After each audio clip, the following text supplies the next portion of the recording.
como cristianos entendemos que lo que hacemos lo hacemos de forma intencional.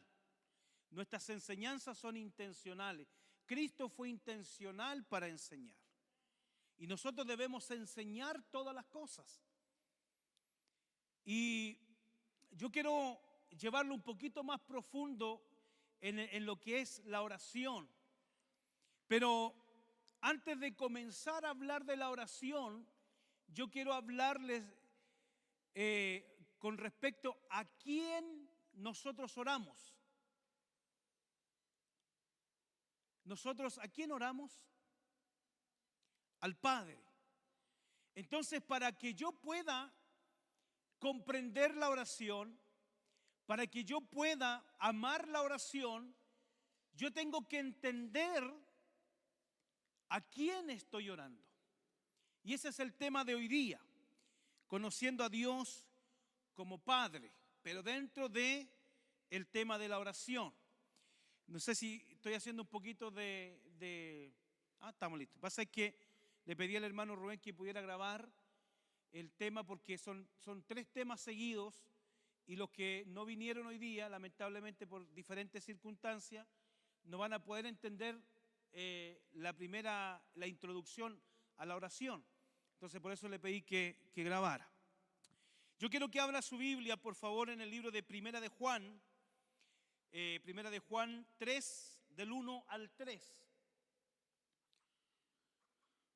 Le damos un aplauso también de bienvenida al maestro aquí que nos iluminó ¿cómo se llama eso? La luminaria. Primera de Juan, capítulo 3, verso 3, del 1 al 3, perdón.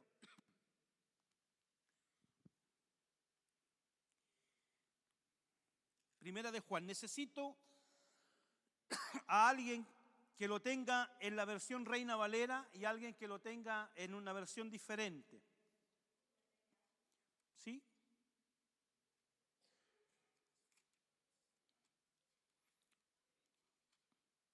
¿Alguien encontró Primera de Juan? En la nueva versión viviente, la que usted tenga primero.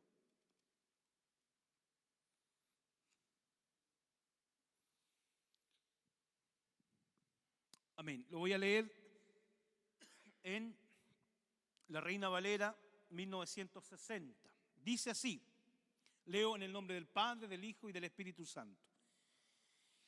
Mirad cuál amor nos ha dado el Padre para que seamos llamados hijos de Dios. Por esto el mundo no nos conoce porque no le conoció a Él. Amados, ahora somos hijos de Dios y aún no se ha manifestado lo que hemos de ser, pero sabemos que cuando Él se manifieste seremos semejante a Él porque le veremos tal como Él es. Y todo aquel que tiene esta esperanza en Él se purifica a sí mismo, así como Él es puro. Amén. ¿Alguien tiene otra versión?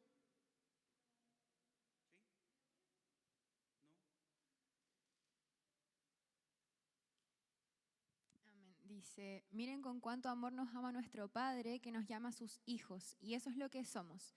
Pero la gente de este mundo no reconoce que somos hijos de Dios porque no lo conocen a Él. Queridos amigos, ya somos hijos de Dios, pero Él todavía no nos ha mostrado lo que seremos cuando Cristo venga. Pero sí sabemos que seremos como Él porque lo veremos tal como es. Y todos los que tienen esta gran expectativa se mantendrán puros, así como Él es puro. Amén. Ya. Voy a poner este autito. Acuérdense que hoy día vamos a hablar de papá.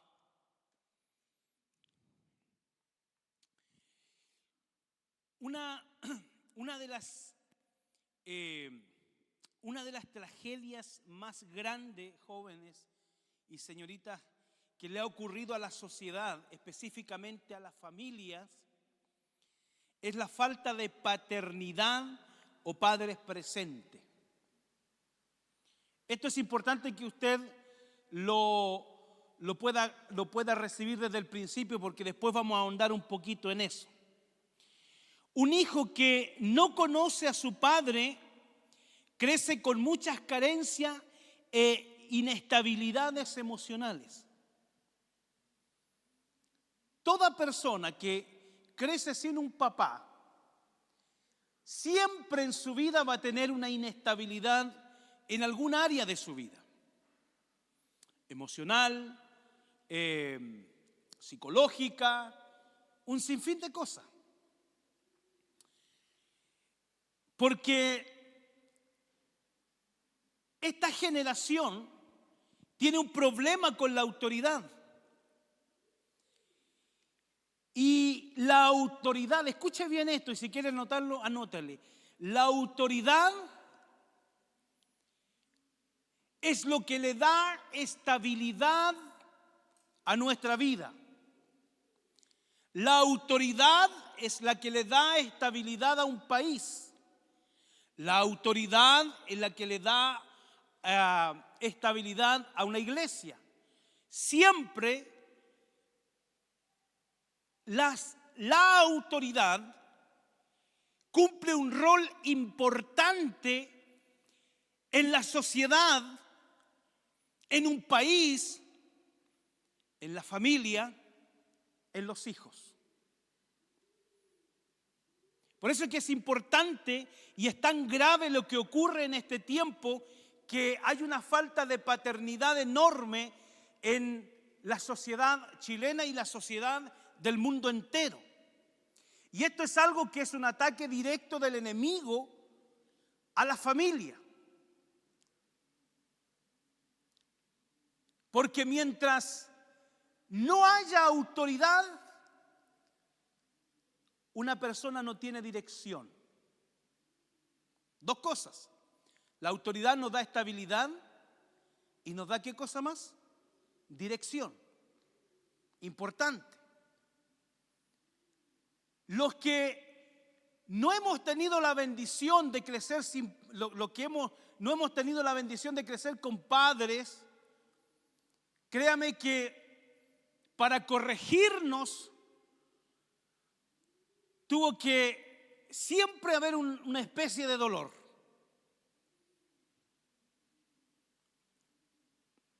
Eso es algo que ocurre mucho. Y a los creyentes le ocurre exactamente lo mismo, joven. Cuando un creyente o alguien que recibe a Cristo no conoce a Dios como Padre, siempre va a vivir un evangelio o su caminar va a ser inestable. Siempre va a ser un creyente inseguro. Porque le va a faltar estas dos cosas: estabilidad y dirección. Uno de los objetivos principales que tiene Satanás es que usted no conozca a Jesucristo, que el mundo no conozca a Jesucristo. Pero si usted entrega su vida a Cristo, Él busca la forma que usted nunca se relacione con Dios como su Padre personal. Que lo conozcan como el Dios que está allá en el trono, como el Dios grande, ese Dios enojón. Así quiere Satanás que el pueblo conozca a Dios, cuando es todo lo contrario. Todos los que estamos en Cristo, dice la Biblia, que somos hechos hijos de Dios. Pero no todos los que han recibido a Cristo tienen una relación con Dios como un Padre cercano. Hay estadísticamente un 80% de cristianos en el mundo que nunca ha tenido una relación con Dios como su Padre. Nunca.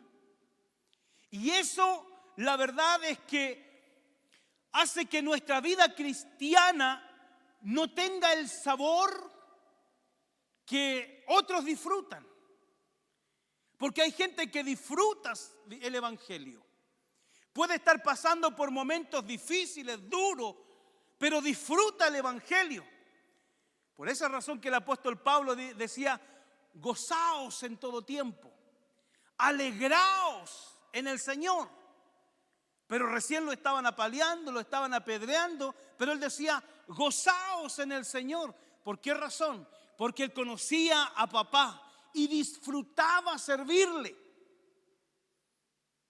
Disfrutaba servirle.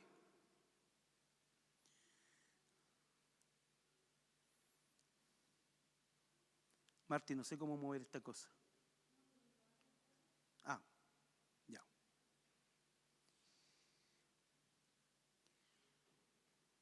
Vamos a la primera. Jesús revela al Padre. Uno de los propósitos, el propósito principal que Jesús tuvo cuando tomó forma de hombre era predicar el evangelio del reino y que los hombres conocieran a Cristo como el camino, la verdad y la vida. Pero el otro propósito grande y principal que tuvo Jesús era presentarle a Israel, a los discípulos y a todos los creyentes a Dios como Padre. Hasta ese momento, cuando Cristo vino, hace 2000 años atrás, Israel ni siquiera se daba la oportunidad de llamar a Dios por su nombre, sino que le decían el Eterno, el Todopoderoso, pero nadie le decía Jehová, mi Rey, sino que le usaban otros nombres. Entonces, Jesús vino a cambiar eso. Israel conocía a Dios como Padre, pero como el Padre de la nación, no como el Padre personal. Todos decían, Jehová es el Padre de Israel. Jehová es el que defiende a Israel como Padre, pero nadie lo tenía como un Padre personal. Entonces Jesús viene a revelar a Dios como Padre. Y dice aquí, y no penséis decir dentro de vosotros mismos, Abraham tenemos como padre, porque Israel tenía como padre de la nación a Jehová y como el padre de la fe a Abraham. ¿Estaba bien eso? Sí, pero se limitaban ellos mismos a conocer más allá de Abraham, porque Abraham, si bien es cierto, fue el padre de la fe, pero era un hombre común y corriente. Lo que Cristo quería es que conocieran al Padre de los padres, para que pudieran tener una relación con Él.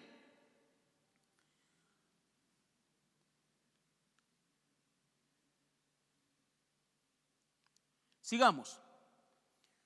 Recuerden que esta es la introducción de la oración. En hebreo, me parece que ahí ese Av era con B corta.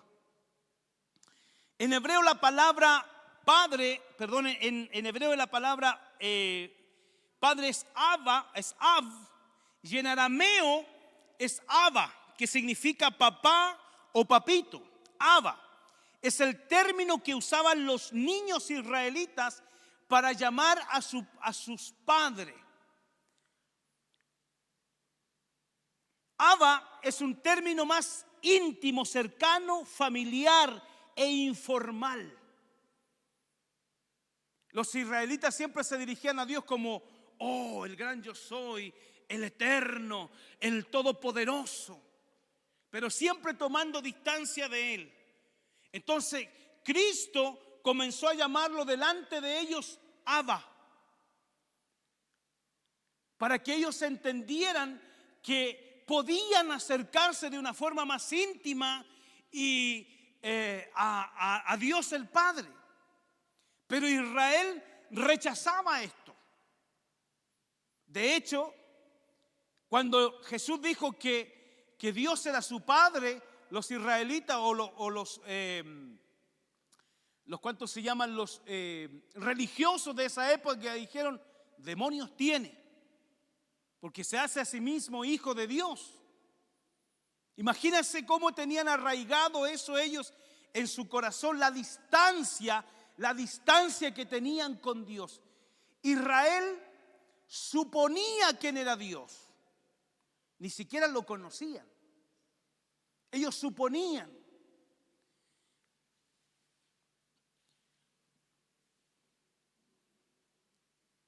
Cuando la Biblia se refiere a Dios como Padre, nos está enseñando que Él es el Padre creador, fuente de vida y amor.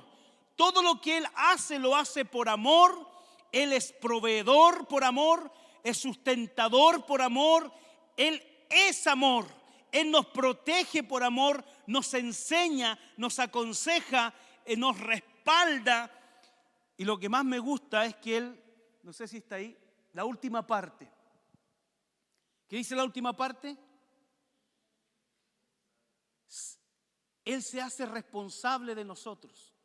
¿Alguno de ustedes alguna vez su papá tuvo que ir al colegio a responder por ustedes? ¿O todos se portaron bien en el colegio? ¿Alguien? La Marta, la Javi, también acá el hermano Santiago. ¿A quién hacían responsable cuando el niño se portaba mal? Al papá, ¿cierto? Entonces y esto es importante, chiquillos, que ustedes lo comprendan, porque cada vez que nosotros nos equivocamos o cometemos pecado delante de la presencia de Dios, Él es el que se hace responsable por nosotros. Él es el que dice a través de Jesucristo: hey, yo respondo por él. Yo respondo por él. Yo respondo por ella. ¿Se equivocó? Sí. Porque recuerde que nosotros tenemos un acusador. Cada vez que nosotros pecamos delante de Dios, cada vez que nosotros transgredimos la ley de Dios, viene el acusador delante de Dios y le dice: Dios, esto dice la ley, Ítalo se equivocó, pecó delante de ti. Entonces Jesús dice: hey, Juan dice: hijitos, dice, si alguno ha pecado, ¿qué dice? Abogado tiene se me olvidó, ¿cómo dice? Abogado tiene para con el Padre a Jesucristo el justo. A Jesucristo el justo. Entonces, esto es importante que usted lo vaya recibiendo, porque recuerde que el tema es la oración. ¿Y por qué quiero que usted entienda este principio? Que cada vez que nos equivocamos, Dios a través de Jesucristo se hace responsable por nosotros y nos dice: hijito, si alguno ha pecado, tengan claro que Jesucristo el justo lo defiende. ¿Y qué pasa con nosotros? Cuando nos equivocamos, pecamos delante de Dios, inmediatamente queremos alejarnos de Dios. Y nosotros tenemos que hacer todo lo contrario. Todo lo contrario. Cada vez que pecamos, cada vez que nos equivocamos, debemos nosotros correr al Señor y decirle: Padre, me equivoqué. Padre, pequé. ¿Y qué cree que va a hacer el Padre? ¿Va a sacar una correa? ¿Va a sacar un palo? No. Él lo primero que hace es extiende su mano y dice: hijo, no te preocupes, yo respondo por ti. Cristo ya pagó por ti en la cruz. Cristo ya pagó por tu pecado en la cruz. Cristo ya pagó por tu error en la cruz.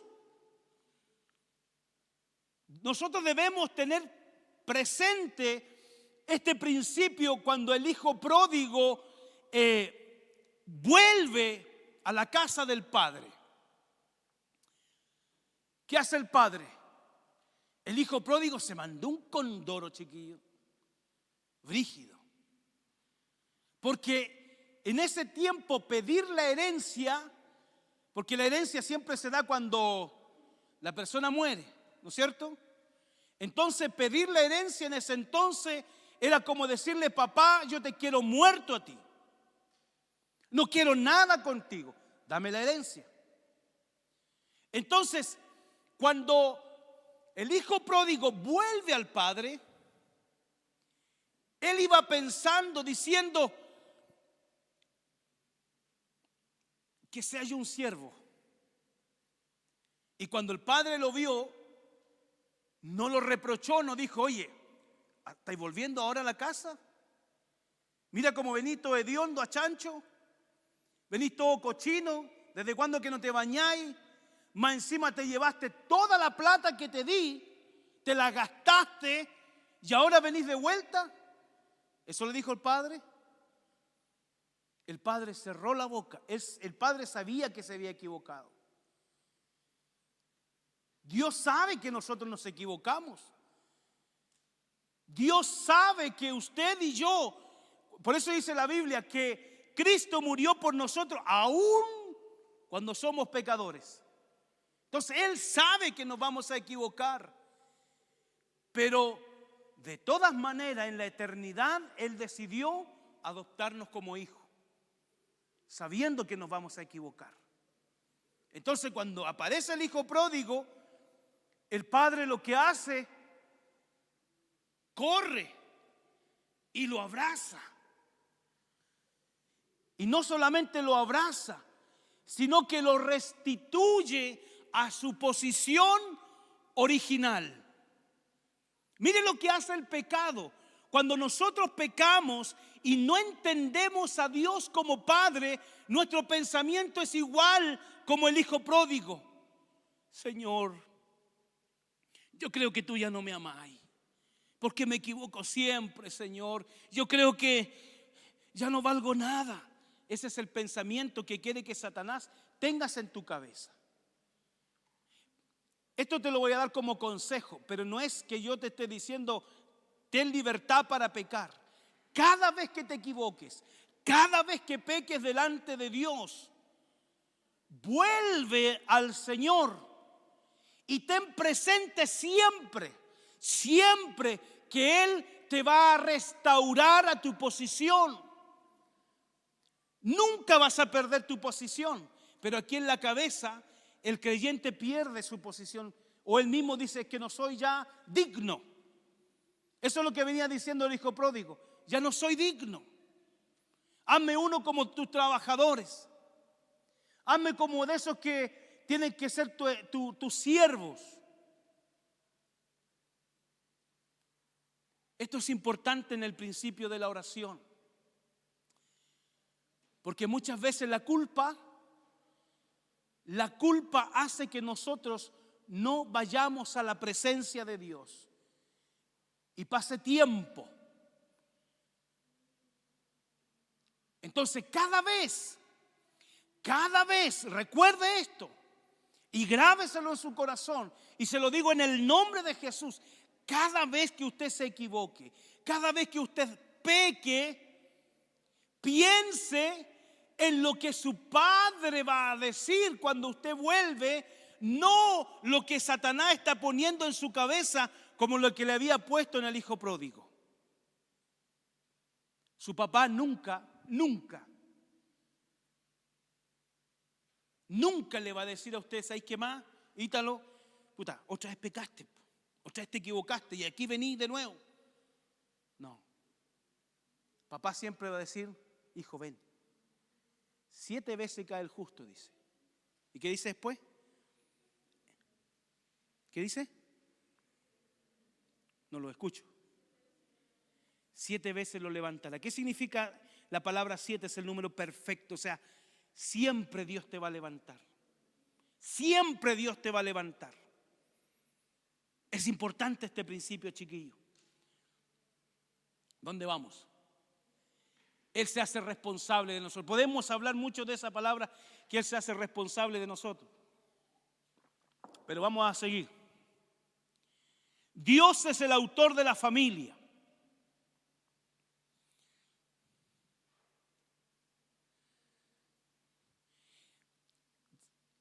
Dios, chiquillos, siempre ha deseado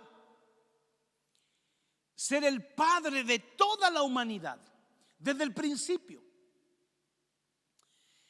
Cuando crea a Adán y Eva, Él les provee un hogar.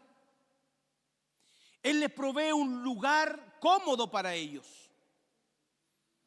Porque Él siempre ha querido eso. que tú te sientas en su presencia como en tu hogar. Y cuando nosotros, Ailín, cuando nosotros estamos en la presencia de Dios, tenemos que sentirnos como en nuestro hogar, como en nuestra casa. Eso es lo que quiere el Señor para nosotros. ¿Lo está comprendiendo?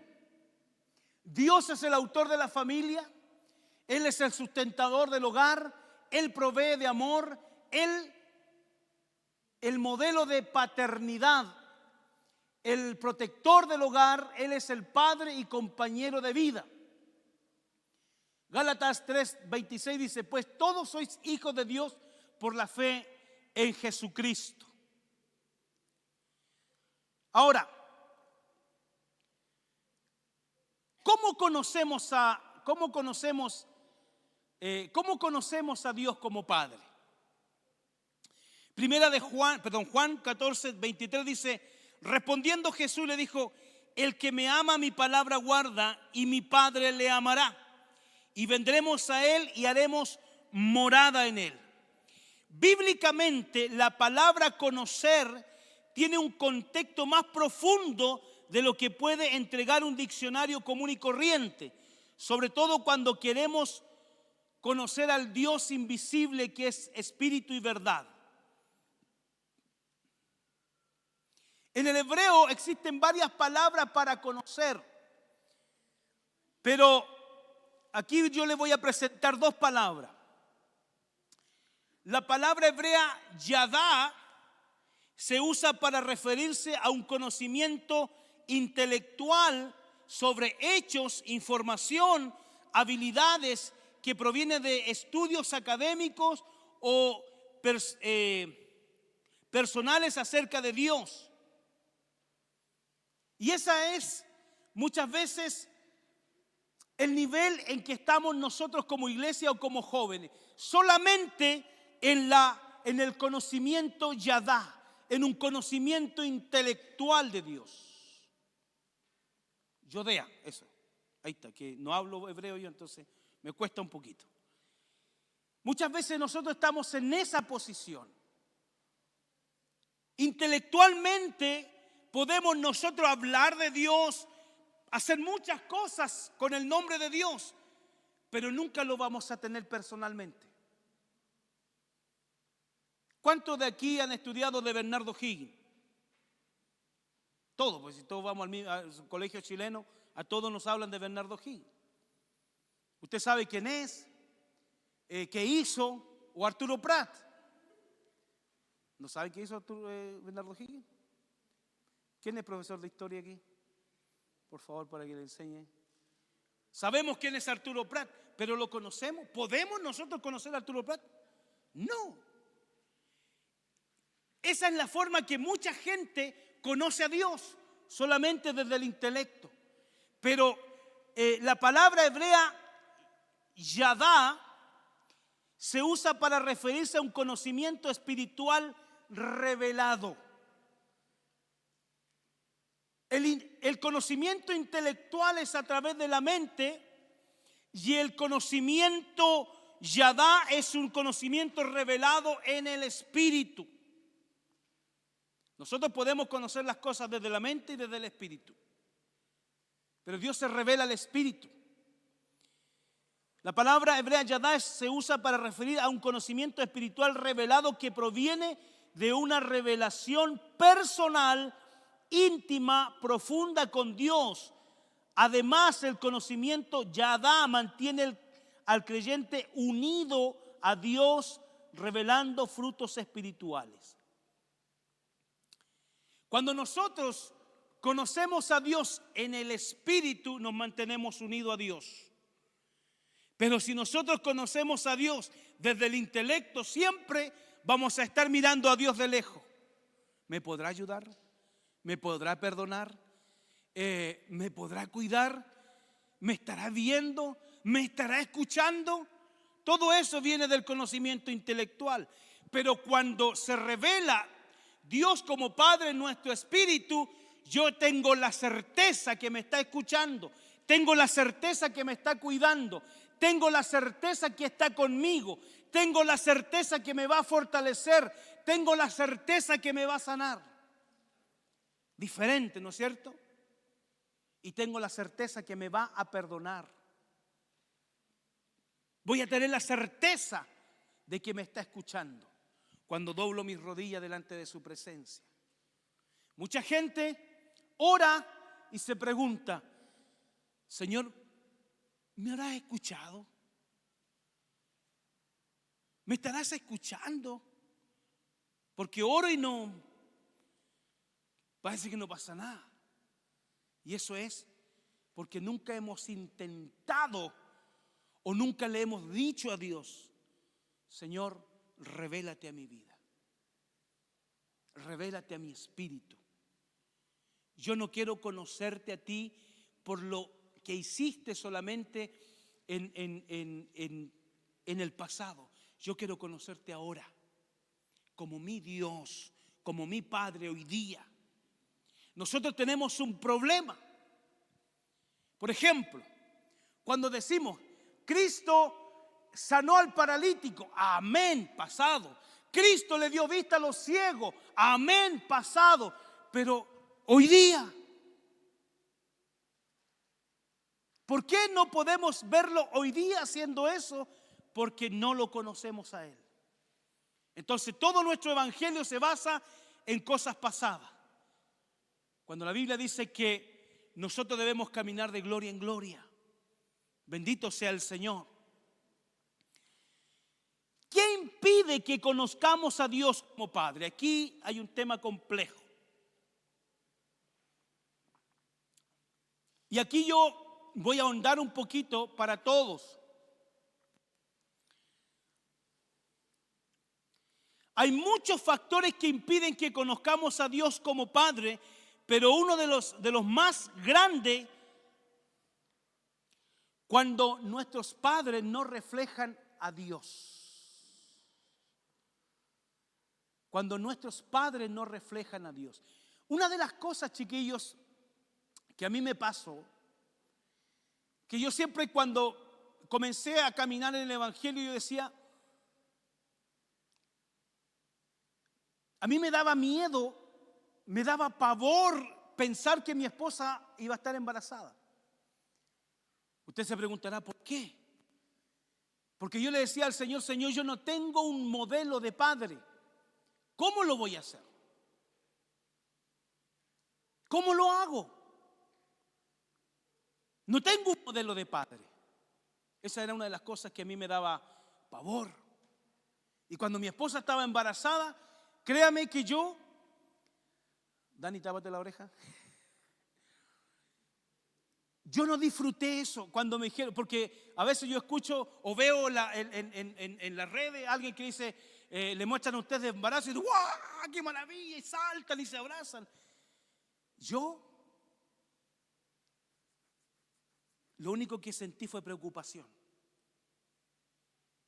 porque no sabía qué hacer. No sabía qué hacer. Y cuando me hablaban de Dios como mi papá, yo decía: pero Señor, ¿cómo yo te voy a mirar como padre si tampoco tengo un modelo de padre terrenal? ¿Cómo se mira un padre? ¿Cómo me acerco a ti si no tengo ese modelo? Entonces ocurre mucho, chiquillos, ocurre mucho esto. Y esto no lo digo para que usted llegue a su casa y le diga a su papá: papá, ¿sabes que ahora me caes mal porque tú no eres un modelo de Dios? Sino lo que yo quiero plantearte en esta tarde. Y una de las cosas que ustedes tienen que entender, y esto a mí me bendijo mucho cuando yo lo comencé a estudiar y conocí a Dios como Padre. ¿Cuántos hombres hay aquí? No hay hombres. La Biblia nos enseña, y por esto, chiquillas, ustedes tengan mucho cuidado cuando escogen a quién va a ser su esposo. La Biblia dice que nosotros los papás somos los representantes de Dios en la tierra para nuestra familia. Mi hijo o mi hija se va a relacionar con Dios de acuerdo como yo sea con ellos. Si yo soy un papá cariñoso, ellos van a ver a Dios como un padre cariñoso. Si yo soy un padre protector, en el buen sentido, no sobreprotector, protector, mis hijos van a mirar a Dios como un padre protector. Si yo soy un padre que le doy buenos consejos y guío a mis hijos de buena manera, ellos nunca, chiquillos, entiendan esto, nunca van a cuestionar el consejo de Dios a través de la palabra. Pero si mi padre, ¿lo pusieron ahí? Si mi padre es un padre ausente, en mi caso, chiquillo, en mi caso personal, yo no me crié ni con mi papá ni con mi mamá. Entonces tuve esos vacíos tremendos en mi corazón. Pasé por depresiones, pasé por intentos de suicidios, porque tenía un vacío tremendo en mi vida. Tremendo. Porque no encontraba en nada ni en nadie que llenara ese vacío en mi corazón. Cuando yo necesitaba que me defendieran, que alguien se hiciera responsable por mí, no encontraba a nadie. Yo esto se lo he contado muchas veces. Yo estuve en los internados. Muchas veces los internados antiguos, muchas veces los más grandes violaban a los niños más chicos, y yo asustado, yo decía, me puede tocar a mí. Y no había nadie que se hiciera responsable de mí. Entonces me costó a mí entender la figura de padre con el Señor. Entonces, si usted, joven señorita que está iniciando su vida, quiere que sus hijos tengan más facilidad para conocer a Dios, por eso la Biblia dice, y esto me gusta porque se lo dijo a un gendarme más encima, le dice el apóstol Pablo, cree tú, le dijo al papá, cree tú y tu casa serán salvos, porque tú, papá, vas a ser el modelo de Dios en tu casa.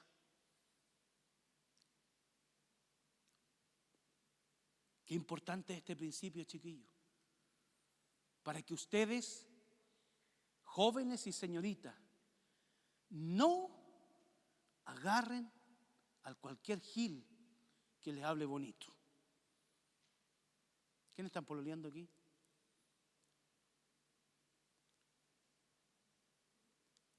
Esta palabra tiene que penetrar en sus corazones, chiquillos. Tiene que penetrar en sus corazones. Esto es importante. ¿Por qué razón? Porque, por ejemplo, si alguno de ustedes tiene padre ausente, nunca le dio amor, nunca le dio cariño. A lo mejor usted tiene un padre que abandonó, los dejó tirados simplemente. Se acostó con la mamá y vio que la mamá estaba embarazada y se echó el pollo. Abandono. Padres violentos. ¿Cómo una persona puede ver a Dios como un padre cariñoso si está viendo que su propio padre está siendo violento con ellos? Ahora, aquí no caigamos en las exageraciones, porque la Biblia dice que si nos portamos mal, Proverbio dice que Dios nos autoriza a corregir con vara. Así que si a alguno de ustedes le ha llegado un correazo porque se portó mal, o porque le contestó a la mamá o al papá y de repente la mamá pescó la chancla y merecido se lo tiene. Y Dios también lo autoriza. Pero padres violentos, esos padres que le sacan la mugre a sus hijos. Miren, yo tengo una experiencia hace poquito. Tengo una colega que es bastante cercana a mí, que siempre le estoy hablando del Señor, que él tiene 2 hijos y uno ya se declaró como homosexual, pero vive con un tema de depresión, ansiedad tremenda. Y una de las cosas que más lo marcó, y esto se lo contó la psiquiatra, se lo contó a ella, el papá de este, no es el papá, el padrastro, pero el esposo de esta niña dice ser evangélico. Dice ser evangélico. Pero él hace todo lo contrario de lo que debería ser un padre cristiano con sus hijos. Y este niño le dijo a la psiquiatra, le dijo, ¿sabe? Una de las cosas que más me hace daño, la inconsecuencia de mi papá, que dice ser evangélico, pero me trata con grosería. Él le dice papá, pero su padrastro siempre hace diferencia, y un sinfín de cosas más. Me trata de guacho, me dice cosas muy feas. Y esta niña siempre me dice, ¿por qué tomé esta decisión de emparejarme con esta persona? Entonces ese niño, cuando ese niño, la mamá ha querido llevarlo a la casa del Señor y que conozca a Dios, y dice, ¿para qué voy a la iglesia si mi papá que dice que es cristiano es así? Entonces, esto es importante para que cuando usted tome una decisión, chiquilla, joven, señorita, ¿con quién se está casando o con quién va a compartir su vida? Tome una decisión correcta, porque tú y tu casa serán salvos. Le está dando la responsabilidad al papá. Pero ¿qué pasa, hermano, Ítalo, si una mamá violenta o una mamá que no respeta? La mamá, la Biblia dice que la esposa representa a la iglesia. Y la esposa tiene que respetar, dice la Biblia. Entonces es un conjunto, chiquillo. Por eso que mucha gente le cuesta mucho servir a Dios por el modelo que tiene como padres. Pero si usted está escuchando esta palabra hoy día, no juzgue a su papá, no juzgue a su mamá. Usted haga la diferencia con su generación. ¿Y qué es lo que hace el Señor cuando nosotros lo recibimos a Él? El Señor primero tiene que sanar tu corazón. Nunca, chiquillo, esto se lo digo, pero en el nombre del Señor, nunca tomes la decisión de pololear con alguien si tu corazón no está sano. Nunca. Porque se pueden equivocar. Se pueden equivocar y el día de mañana compartir tu vida, vas a compartir tu vida y tu casa puede ser un infierno. Y tus hijos no van a servir a Dios por el modelo que tú tienes en tu casa. Qué importante es esto, chiquillos, que nosotros podamos comprender estos principios bíblicos que el Señor nos entrega. Ahora, si alguno de ustedes, como el hermano Ítalo, vivió sin papá, sin mamá, y le costó entender este principio, ¿sabe? Cuando yo conocí al Señor verdaderamente y el Señor se reveló a mi vida como papá, Él me enseñó, me dijo, porque esto yo lo escuché de parte del Señor. Yo estaba orando y esto se lo contaba a los jóvenes más antiguos. El Señor me dijo, yo lo permití. Yo lo permití porque yo quería que tu corazón fuera diferente. Pasé por un sinfín de cosas, como le dije. Abandono, soledad, depresión, intento de suicidio, miedo, ansiedad, un sinfín de cosas. Pero cuando se reveló mi papá a mi vida, así, en segundo mi corazón se sanó. Por eso es importante que usted nunca conozca a Dios solamente intelectualmente, valga la redundancia. Busque conocer lo que se revela a su vida. Y créame que todas las heridas del corazón que hemos tenido por malas decisiones a veces de nuestros padres o por malas acciones sean sanadas y ustedes puedan tomar una ruta diferente con su vida. A mí me encantaría que todos ustedes algún día se casaran, tuvieran su esposa, su esposo y me invitaran a su casa y me dijeran: hermano Ítalo, este es mi esposo, esta es mi esposa. No es tan bonita mi esposa, pero es lo que Dios me dio. Me tocó unos gorditos, hermano Ítalo, pero es lo que el Señor me dio. Y yo los pueda ver felices a ustedes porque tomaron una buena decisión. No es solamente, chiquillos, ay, es que es tan bonito, ay, que es tan sexy ella. No, piensen en el futuro. Piensen en el futuro. Entonces, ¿cómo conocemos a Dios? ¿A dónde íbamos? Ya con esto vamos a concluir. Pasos para conocer a Dios. Es importante comprender que solo podemos conocer a Dios como Padre si hemos recibido a Cristo como Señor y Salvador. Porque Él revela al Padre. Si alguno de ustedes aquí no ha recibido a Cristo, no ha dicho: Cristo, yo te recibo en mi corazón, yo quiero que tú seas mi Señor, nunca vamos a poder conocer a Dios como Padre. Eso le pasó a Israel.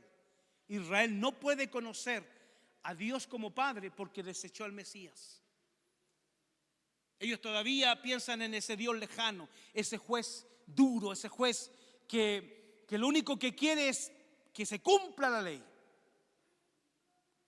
Nosotros entendemos que tenemos un Padre cariñoso. Juan 4:7 dice: si me conocierais, también a mi Padre conocería, y desde ahora le conocéis y le habéis visto.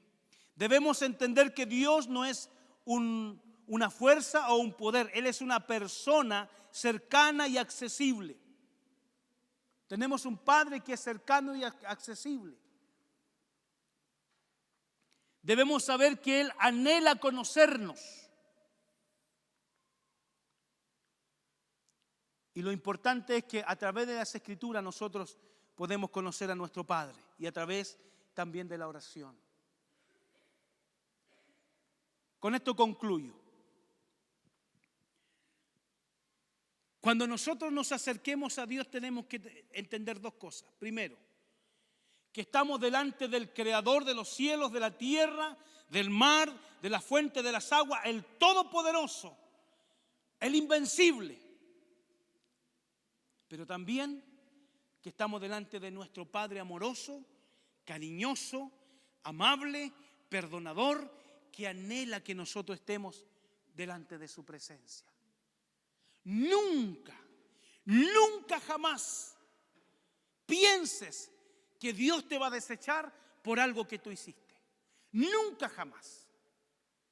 Si tú te arrepientes de tus pecados, si tú entregas todo lo que está dentro de tu corazón, Dios siempre va a decir: hijo, levántate, yo estoy contigo. Yo no te voy a dejar ni te voy a desamparar. Pero nunca ustedes, chiquillos, obedezcan a la voz de Satanás que dice: eres culpable, Dios no te va a escuchar. Eres culpable, Dios no te vas a poder acercar a Dios. Esos son los pensamientos de Satanás. Dios siempre va a querer que tú te acerques. Por eso Él dice: ven tal como estás. Pero Señor, me equivoqué. Ven tal como estás. Pero Señor, estaba con mi polola y resulta que estábamos tan cariñosos que de repente y se me fue la mano para abajo. Ay, hermano Ítalo, usted ven tal como estás. No lo vuelva a repetirse. Nunca, nunca pienses que Dios te va a desechar, jamás.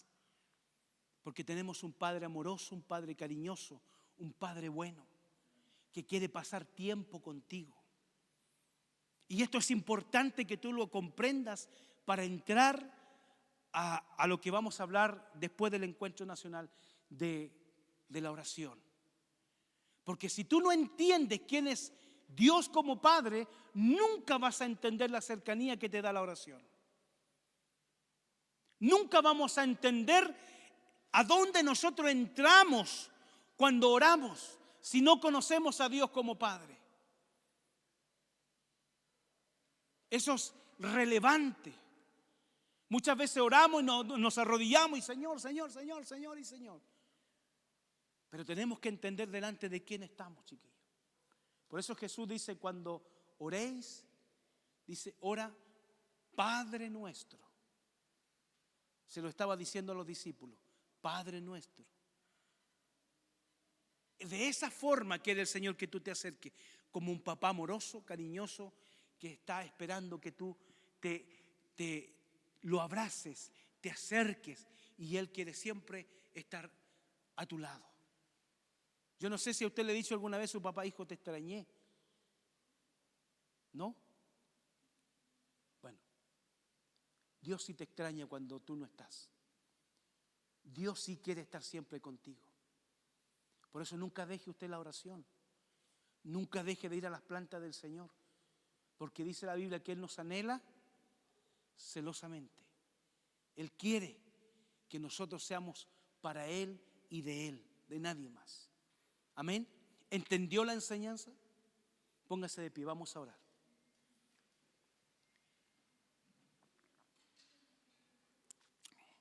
Padre, en el nombre de Jesús, te damos muchas gracias por tu amor y por tu misericordia. Te pido